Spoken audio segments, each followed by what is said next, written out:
J'ai eu un moment très fort à un moment donné j'allais à Gibraltar en bateau. Je suis parti d'ici. En fait, j'ai fait un beau voyage. J'ai fait un beau voyage parce que j'étais allé à Gibraltar. Après, j'ai traversé, je suis allé à Madère, l'île de Madère, et après le Madère, je suis descendu aux Canaries. Aux Canaries, j'en ai eu marre, j'ai laissé le bateau qui allait en Afrique noire, et moi, je suis allé avec mon sac à dos et mon sac. J'ai pris le bus, je suis descendu dans le sud de l'île, et j'ai pris un autre ferry qui allait dans une autre île. Je suis allé à l'île de La Gomera, je ne sais pas si vous connaissez, c'est une super belle île, une île de marcheurs. Et tout ça, pourquoi? Ah oui, j'ai eu une très très bonne, un très bon, comment je veux dire, une belle émotion. On était en pleine Méditerranée. Et je voyageais, le capitaine de ce bateau, c'était un prof de français qui travaillait en Afrique noire. Mais il était âgé. Et donc, on descendait avec son bateau, un gros bateau. Intelligent, le mec, tu vois. Instruit, certes, mais intelligent. Et un jour, il sort, parce qu'on avait l'AIS, machin, de la carte, machin, on savait où on était sur le bateau, tout ça. Et moi, j'étais sur le cockpit, et il vient, et il me dit, tu sens? Je dis quoi? Il me dit, tu sens? Ça te rappelle rien? Et il me dit, tu sais, là, on est pile poil en face d'Almeria et d'Oran. Et il me dit, il y a quelques années, t'es passé par là. Tu te rends compte un peu? Et c'est vrai, hein. On était juste en plein milieu de la Méditerranée et carrément à la même ligne de Almeria. Et c'est vrai que quand tu regardes, moi j'ai appris ça avec la retirada qu'il y a eu ici. J'ai appris ça parce que d'ailleurs j'ai fait partie de la retirada. Euh, j'ai appris en fait qu'à une certaine période, tous les gens qui habitaient en bas de Valencia, ils ne pouvaient plus traverser, ils ne pouvaient plus aller en France par les Pyrénées. Donc ceux qui voulaient partir de l'Espagne et aller en France, ben, ils allaient où? Ben, ils allaient en face, c'est Oran. Enfin, l'Algérie était française à l'époque, puisque c'était avant 62. Et donc du coup, c'est pour ça qu'Oran était une enclave espagnole. Ça parlait tout le temps espagnol là-dedans. Parce que tout le monde venait, la plupart d'Almeria, ils venaient, tous les gens de la province d'Almeria, ils venaient là. C'est une super émotion. Je sais pas pourquoi je te raconte ça, mais bon, ça vient comme ça, quoi. C'est venu comme ça. Alors, tu as commencé à parler de voyage, ça tombe bien, parce que on va parler maintenant de tes rencontres avec les autres cultures. Ouais. Tu as beaucoup voyagé, etc. Donc, est-ce que tu peux nous raconter un petit peu tout cet apport, et toute cette découverte que tu as faite? Alors, dans mes voyages, je vais essayer de le faire à peu près crescendo. Donc, bon, ça, on en a largement parlé, le déracinement. Donc, après, je suis resté en France longtemps. Et après, j'ai commencé à voyager avant de connaître ma femme et mes enfants.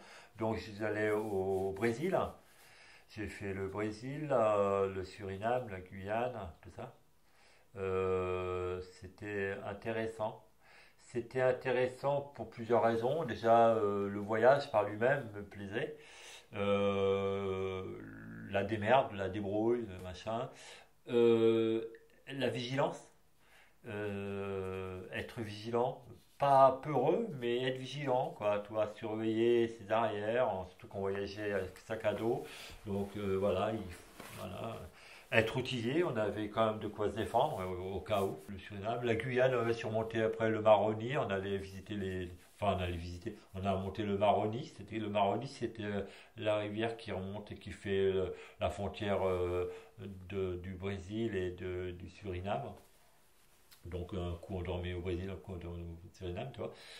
Par rapport aux les Indiens qui vivaient le long du Maroni. Après on a venu en avion.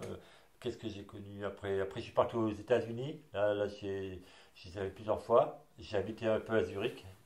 J'ai habité à Zurich aussi, un peu à Zurich. Avec une copine à moi, chez une nana qui j'étais à l'époque. Elle habitait à Zurich, donc j'ai habité là-bas chez elle. Et après on est allé aux États-Unis avec elle. Je suis allé 3 fois aux États-Unis. Moi, j'ai ma tante qui habitait là-bas, à Baltimore.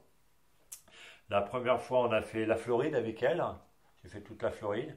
Après, la deuxième fois, j'y suis allé là pour plusieurs mois parce que j'ai acheté un camion là-bas et j'ai traversé tous les États-Unis. J'ai fait 23 ou 25 000 km, je ne sais plus. Enfin, j'ai traversé tous les États-Unis. Voilà, après je suis revenu, bon, tac, mariage, maison, enfant, donc, ça prend un temps, ça te cale. Bon, les enfants ont grandi, machin et tout, et là je suis reparti à fond. Bon, il y avait la musique qui me passionnait, mais les voyages, c'est revenu.